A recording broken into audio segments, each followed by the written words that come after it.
Okay, so in today's video, we're going to be looking at the equations that take the form x divided by a plus b equals c.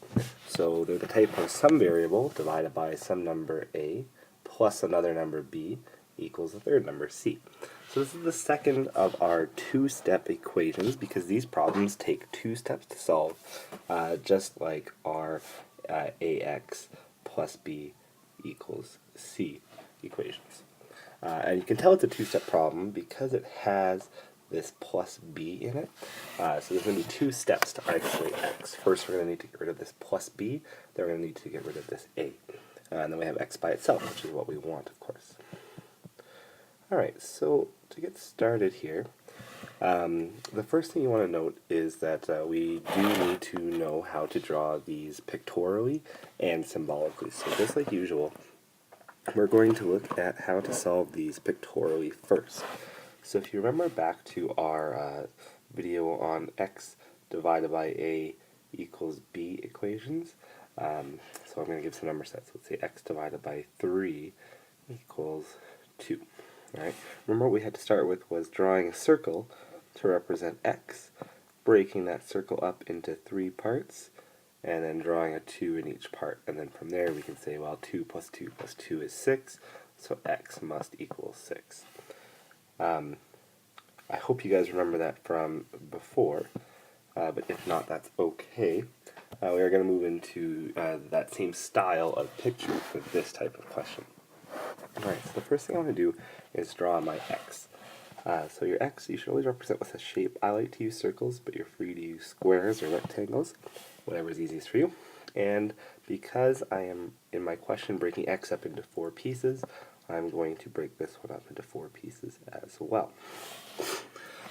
Now the difference between this type of problem and the x divided by a equals b problems is that I have this plus 2 I need to worry about. So I need to draw that plus 2 as well. So I'm going to just use little plus signs. So I got 2 little plus signs, and that whole thing there represents x divided by 4 plus 2. So now we just need the remaining part of it. So it equals plus 6. So we're just going to draw 6 little positives. 5 and 6. Perfect.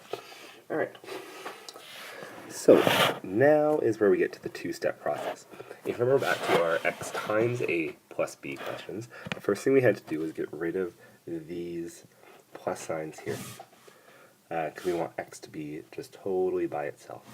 And the way we do that is the opposite operation. So since I have 2 plus signs here, I need to add 2 negative signs, like that.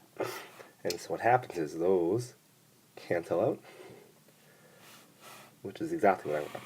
But remember, in algebra, whatever I do to one side of the equation, I have to do the other. So since I added these 2 here, I also need to add those here. So I'm going to have my 2 negatives, and I'm just going to cross those out. I'm going to cancel some of those out, so I got those and those. Alright, so this was step 1 of my problem. Let's move on to step 2. And just sort of clear up what we have here. It is important to redraw things now, just so you don't get confused. Now I have x by itself divided by 4 equals, and I was left with 1, 2, 3, 4 positives before, so I'm going to draw 4 positives. Alright, so this is saying x divided by 4 is 4, which means that I have 4 in each of these groups. And 4 plus 4 plus 4 plus 4 is 16. So x is 16. I don't have enough room to draw it on my iPad here, but 16 divided by 4 is 4, plus 2 is 6, so this does check out. Right? So I got that one right. Always take time to double check. I cannot stress that enough. Alright? Alright, let's move on to another problem.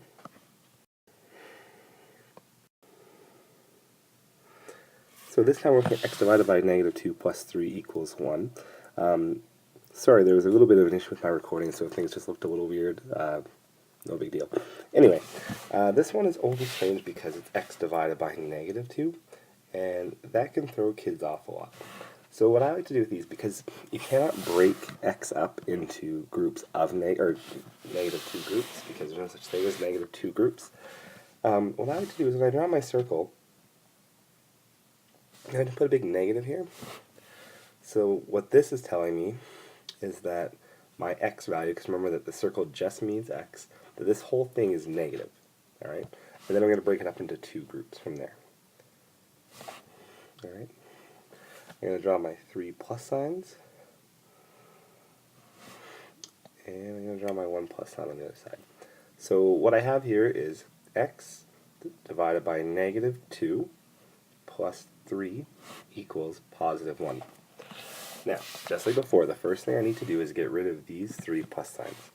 So to do that, I'm going to add 3 negatives, or subtract 3, whatever way you like to think of it, and now those cancel out. Alright? But of course, whatever I do to one side after the other, so I'm going to add 3 negatives to this side as well, which means that those two are going to cancel out. Alright, that was step 1 done. Let's move on to step 2. So I still have my x divided by negative 2, okay, equals, because I canceled out these, this should equal negative 2. Okay, so that means that there's negative 2 in each of these. So what that tells me is that negative 2 plus negative 2 equals negative 4. So negative x equals negative 4. And I knew that this was negative x because of this. So this is why it's important to keep this here. Otherwise you would have got the wrong answer if you didn't keep track of it. Alright, so if negative x is negative 4, that means that x must equal positive 4, because I just flipped the signs. Alright, you should be able to get used to that by now, that if these are both negative, that means positive x must be positive 4. Alright, so this would be my final answer here. And just to test it, 4 divided by negative 2 is negative 2. Plus 3 would be positive 1, so this does work out just fine. Sorry, I never labeled my second step there. Okay, moving on to my last couple examples, we're going to go over how we solve these symbolically. Alright? Alright, so looking at how we solve these just using straight math, we're going to do 2 examples, and I hope that should help. So just like before, when we did our ax plus b equals c equations, we had to do the reverse order of operations, which means that to get x by itself, we had to get rid of whatever we were adding or subtracting first, and then get rid of what we're multiplying or dividing x by. So we're going to keep doing that. So always, and you have to keep this straight in your head, get rid of this part first, then this part. Alright, so since I'm subtracting 6 from this side, to get rid of it, what I'm going to do is add 6 to this side.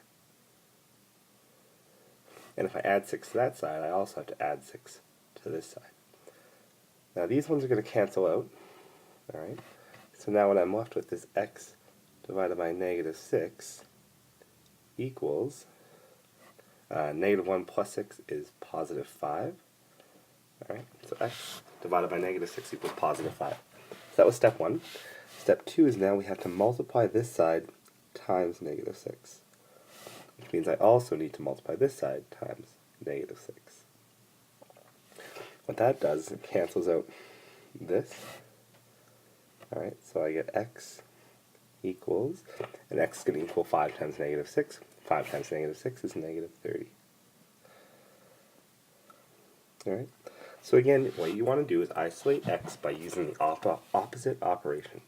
In the first step, I was subtracting 6, so I added 6 to get rid of that. In the second step, I was dividing my negative 6, so now I multiply my negative 6. You always do the reverse operation. Alright, let's take one more quick example. We have x divided by 3 plus 4 equals negative 5.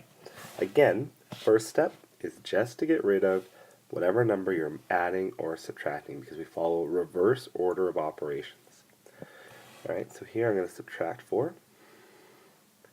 And because I subtracted 4 from that side, I also need to subtract 4 from that side. What that does is it cancels out those, and now I get x divided by 3 equals, and negative 5 minus 4 is negative 9. Okay, now I have to multiply both sides by 3, because I want to get rid of this. So I'm going to go 3 times, it's hard to draw in here, sorry.